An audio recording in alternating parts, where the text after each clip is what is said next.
Vamos lá para mais um episódio do Transformity Cast e hoje eu estou aqui com Bianca, doutora Bianca. Muito obrigado, viu? Imagina, eu que agradeço o convite, é um prazer. Tá garoando, tá frio, tá trânsito. Quanto tempo você gastou para chegar aqui? 2 horas só, mas estamos aqui, firmes e fortes. Por isso que eu falo, a pessoa precisa comprar uma moto. De moto você vem mais rápido. Só que não, né? Seguimos no trânsito mesmo, tá tudo bem. Legal, legal. Vamos lá. Olha, a doutora Bianca, ela vai se apresentar, ela vai falar da titulação, da atuação dela. Eu tenho algumas perguntas para te fazer de curiosidade e tenho perguntas que acredito que sejam aí de ordem bem técnica que você vai conseguir responder. Primeiro, quem é a Bianca? Meu Deus. Não, vamos falar da Bianca na vida acadêmica, né? Que é mais fácil. Então, eu sou formada em Educação Física e Nutrição. Eu fiz as 2 graduações. Aí, depois eu fiz a especialização na Fisiologia do Exercício. O mestrado na Biodinâmica do Movimento Humano. O doutorado eu fiz pela Medicina em Cirurgia Cardiovascular. E o pós-doutorado é a parte de Saúde Pública. Então, assim, desde que eu comecei a estudar, a primeira faculdade, a minha paixão sempre foi por essa área da saúde em relação à prevenção e tratamento de doenças. Por isso que depois as especializações foram caminhando mais para a área da medicina. Legal, legal. Nossa, você tem 2 graduações, Bianca? Tenho 2 graduações. Primeiro fiz Educação Física. A primeira foi Educação Física? A primeira foi Educação Física. E por quê? Porque alguém, de repente, te espelhou, te incentivou? Aquele lance... Menina, é uma história louca, assim, porque na verdade eu era apaixonada por criança, né? E eu falei, não, eu vou fazer pedagogia, só que eu era atleta, eu fui atleta de vôlei. E aí o meu técnico falava assim, não, faz Educação Física, que dá pra você trabalhar com criança, mas se você não se encaixar com isso, tem várias outras coisas que dá pra você fazer. Aí eu falei, olha, né, ótimo, Gostei. Vamos lá. Só que aí no primeiro semestre da faculdade, apaixonei por anatomia. No segundo semestre comecei a ser monitora de anatomia e comecei a ter aula de fisiologia. Aí, conclusão, nunca fui para pedagogia, nunca trabalhei com criança, já comecei direto a dar aula em faculdade. Olha que legal. Agora, durante a faculdade de Educação Física, você identificou ali a necessidade, de repente, de partir para uma outra graduação depois, que seria a nutrição, ou isso aconteceu depois da formação? Isso aconteceu depois. Então, eu terminei a Educação Física, já comecei a fazer especialização, porque com 20 anos eu comecei a dar aula em faculdade. Olha. Então, eu me formei e já comecei a dar aula. E aí eu falei, eu preciso de uma especialização para poder justificar que eu tô dando aula na graduação. E aí fiz a especialização. Quando eu fiz a especialização em Fisiologia do Exercício, você vai percebendo que não existe uma coisa sem a outra. Que só o exercício ele não oferece tudo o que você precisa sem a alimentação adequada. Então aí foi o start de, olha, talvez eu precise. Mas aí você vai fazendo, eu fiz uma especialização em nutrição esportiva e etc. Só que a grande questão é que as especializações não habilitam para a gente prescrever dieta. Então, para eu poder atender e prescrever, eu precisava da graduação. E aí, inclusive, tem um detalhe que às vezes as pessoas possam se identificar.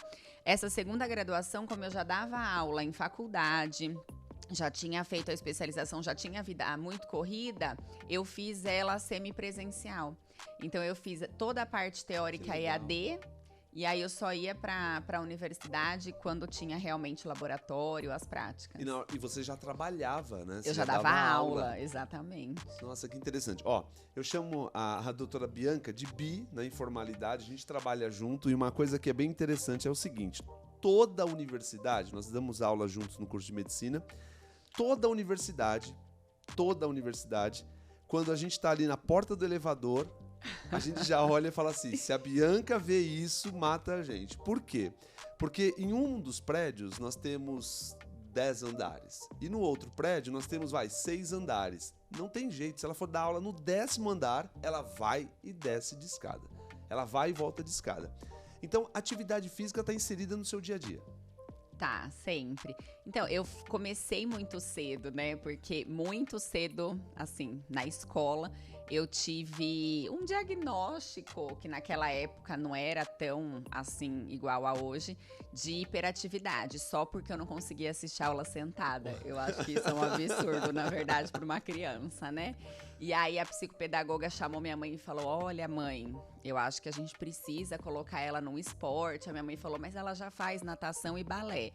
E aí a psicopedagoga falou assim: então acho que a gente precisa colocar ela em mais esportes, porque, né, ela não consegue assistir a aula sentada, e no caso a gente precisa que ela sente. E aí a minha mãe, tadinha, falou: então tá.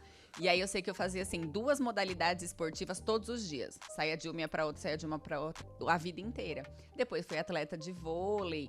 E então, assim, a minha vida sempre foi muito ativa. Às vezes até mais do que o normal, mas foi. E aí depois, quando você estuda isso, que você entende a importância, aí não tem jeito. Você não para mais. Não tem como. É porque eu vejo assim, as pessoas... algumas pessoas acabam colocando isso e fica uma disciplina de uma semana, depois acaba quebrando, né? E eu te acompanho e vejo que isso pra você é meio que natural. Ou seja, tá frio, tá sol, tá calor, não tá... É meio que natural isso, né? Agora, uma coisa interessante, Bianca, é que nas suas redes sociais eu vejo que você está em todos os... Seja congresso, seja simpósio, seja de repente uma aula, podcast, enfim, você sempre está falando de obesidade, né? E aí eu queria entender por que e da onde veio esse lance da obesidade. Então, na verdade, assim, começou essa questão lá na graduação, a gente fazendo os trabalhos, os artigos, indo para congresso. Isso, né, foi em 2004. Eu sou de 2000, então eu não sei. Pois é, 2004. Então faz já um bom tempo, né? E aí não se falava na obesidade como a gente fala hoje. Então a gente falava ainda muito assim, a pessoa quer emagrecimento. Então sim, naquela época ainda estava muito atrelado à estética. Aí você vai estudando, até você entender, no caso eu, que a minha mãe era obesa. E eu fui acompanhando, e a partir do momento que essa ficha caiu, eu comecei a entender o porquê que ela tinha tantos problemas. Então ela, por exemplo, teve que fazer a retirada da vesícula biliar, ela tem um problema sério de artrose no joelho, que hoje ela, com 63 anos, que é super jovem, quase já não consegue ter mobilidade direito, a gente faz exercício, faz um monte de coisa, mas foi um prejuízo que realmente permaneceu.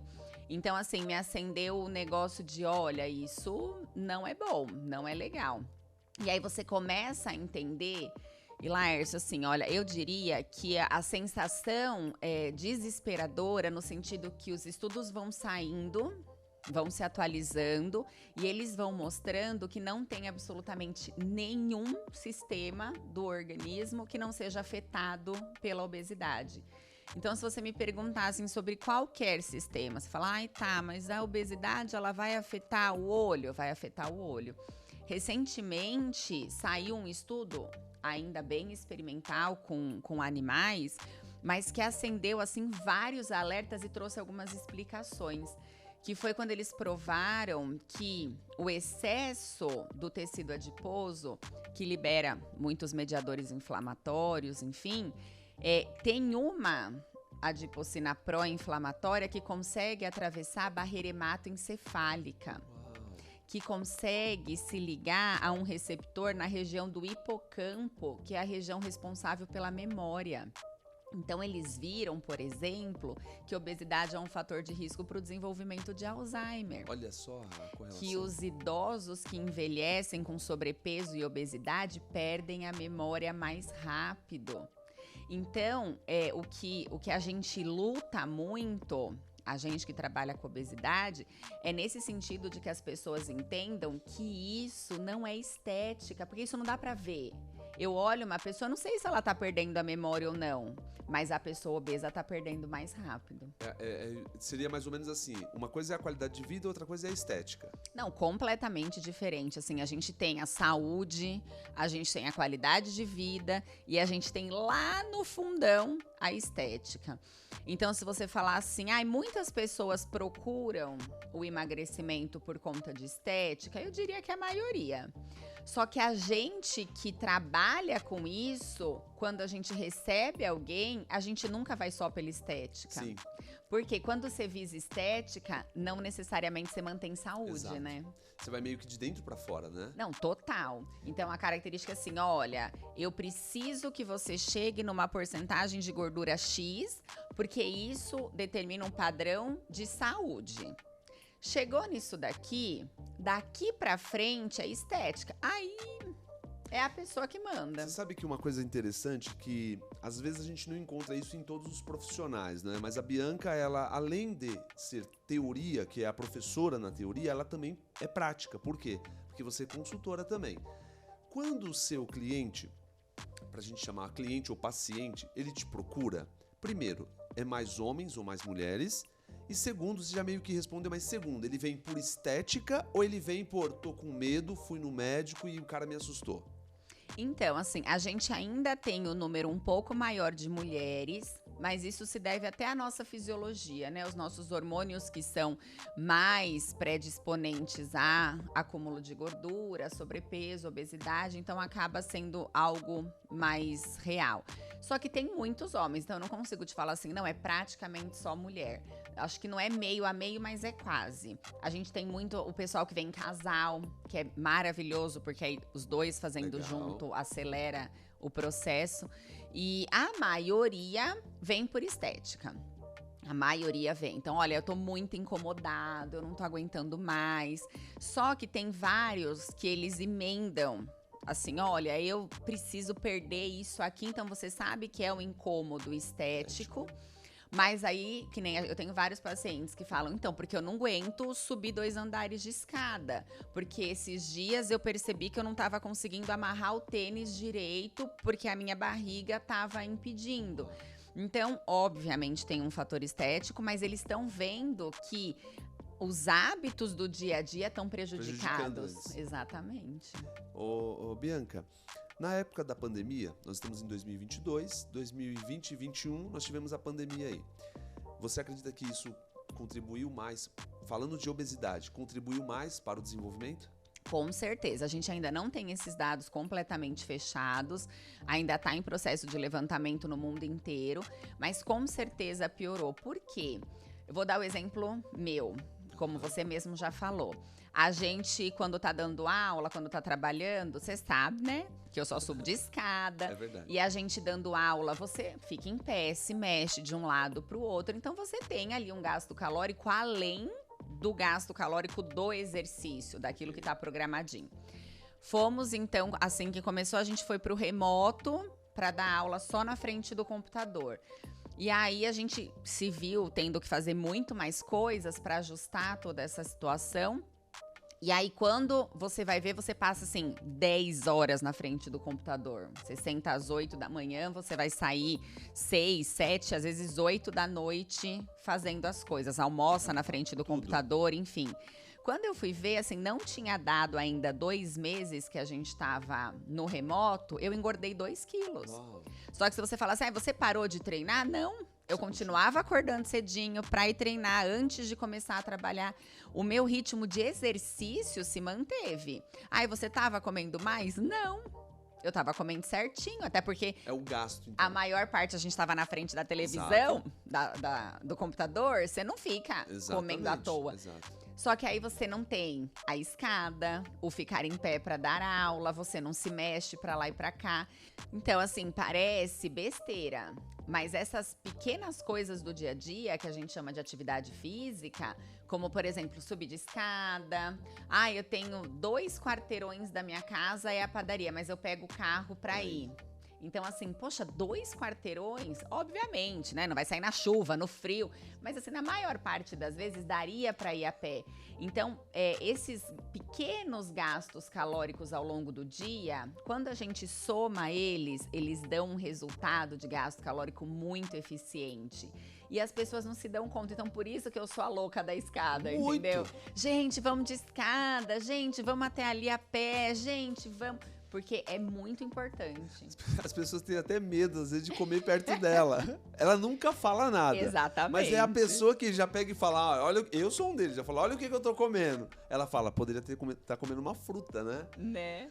Bianca, agora, você falou que lá no comecinho, né? Você sempre teve ali uma identidade com criança e tal.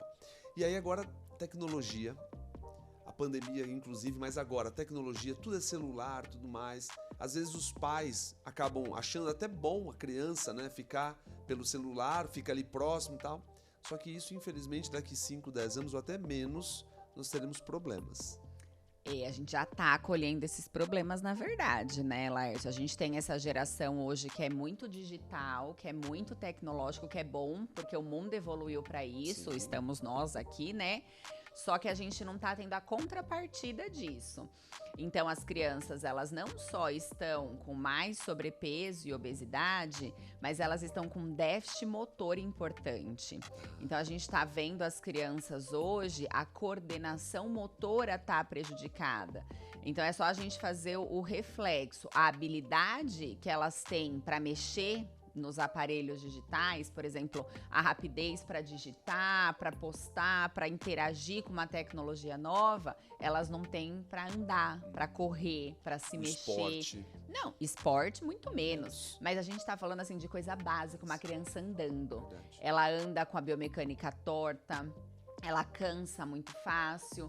Então, por exemplo, minha sobrinha mesmo, eu falo que né, dá vontade de bater. Porque fala assim, vamos, Isa. Eles moram no interior, moram num condomínio. E aí dá pra andar. Eu falo, vamos, Isa, com a tia. Vamos, tia. Ela anda assim, 500 metros. Tia, Tô cansado. a gente já pode voltar?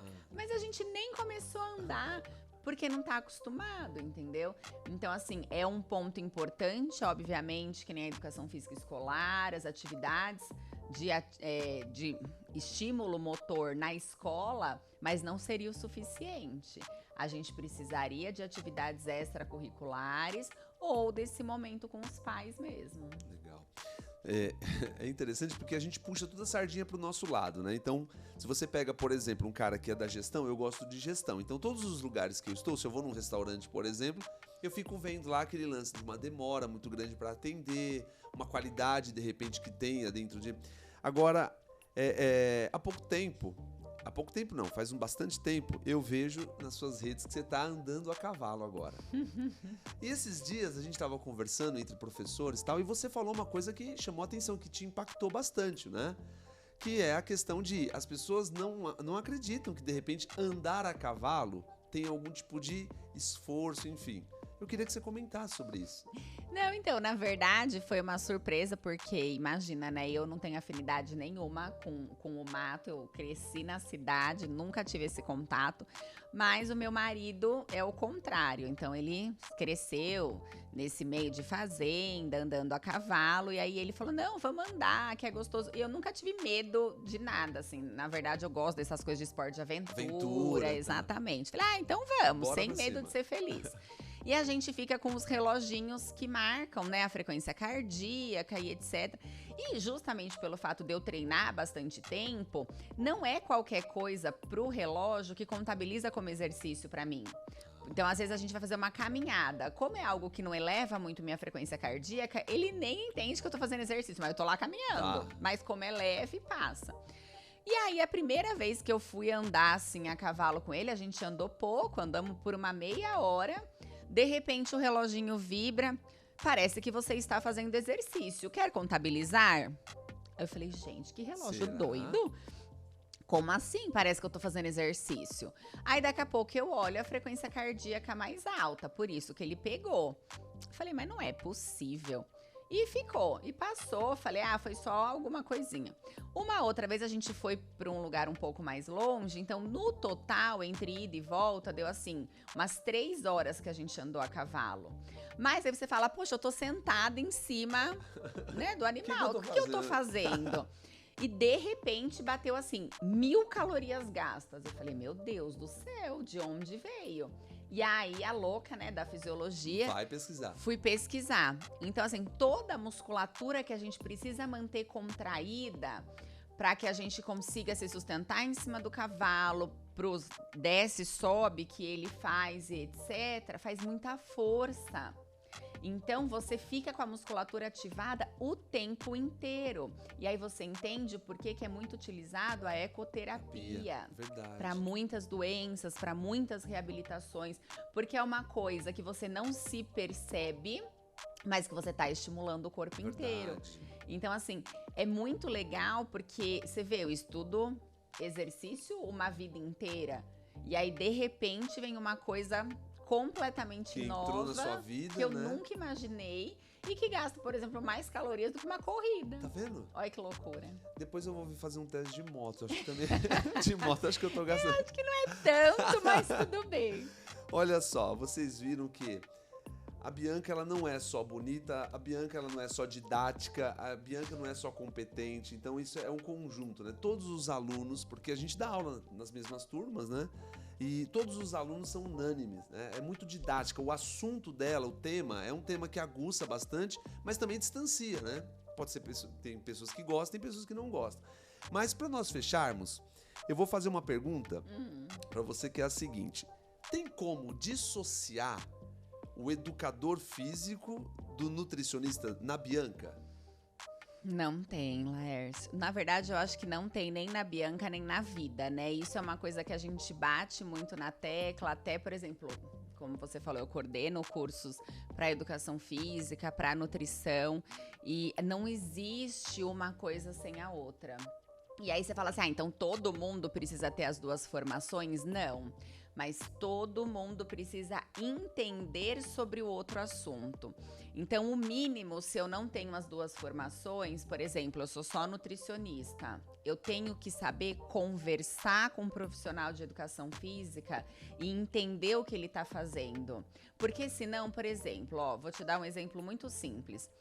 Eu tenho um paciente que quer emagrecer, X motivo, e aí ele procura um profissional de educação física. E esse profissional é muito bom. Então ele vai montar o melhor treino para aquela pessoa emagrecer. Que é um treino mais intenso, às vezes com intervalo menor, um treino que acaba tendo um gasto calórico elevado. Essa é a intenção. E aí ele vai procurar um nutricionista.